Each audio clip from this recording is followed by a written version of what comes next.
इस विश्लेषण में देखते हैं कि कैसे पंचवटी की सिर्फ एक घटना ने पूरी लंका को जलाकर राख कर दिया। जरा सोचिए, एक ही भयानक युद्ध और 14,000 शक्तिशाली राक्षस पल भर में मिट्टी में मिल गए। लेकिन सवाल यह है कि इस महायुद्ध की शुरुआत आखिर किस चिंगारी से हुई? चलिए गहराई से समझते हैं।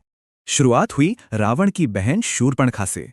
वो पंचवटी आईं और प्रभु राम को देखते ही उन पर मोहित हो गईं। उसने सुंदर रूप धरकर शादी का प्रस्ताव रखा, लेकिन दोनों भाइयों ने बड़ी ही चतुराई से उसे टरका दिया। अपना मजाक बनता देख वो बुरी तरह भड़क गई और असली राक्षसी रूप में सीधे सीता जी पर झपट पड़ी।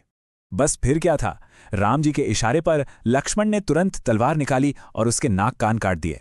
लहूलुहान शूर्पणखा सीधे अपने भाइयों खर और दूषण के पास पहुंची, जिन्होंने तुरंत इस अपमान का बदला लेने की ठानी। खर ने गुस्से में विशाल सेना भेज दी। वहीं राम ने सीता और लक्ष्मण को तुरंत सुरक्षित गुफा में पहुंचाया। अब सोचिए, 14,000 खूंखार राक्षसों की उस भयानक भीड़ के सामने प्रभुराम बिल्कुल अकेले डटे हुए थे। वाल्मीकि रामायण के अनुसार राम ने इतनी फुर्ती से तीर चलाए कि दुश्मनों को सामने हजारों राम खड़े नजर आए। फिर राम ने गंधर्व अस्त्र का अचूक प्रयोग किया। भ्रमित होकर सारे राक्षस आपस में ही लड़कर खत्म हो गए। आखिरकार राम के हाथों खर और दूषण मारे गए और इस तरह ये भीषण महायुद्ध समाप्त हो गया।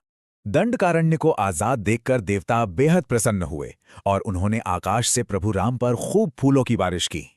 लेकिन कहानी यहां खत्म नहीं होती।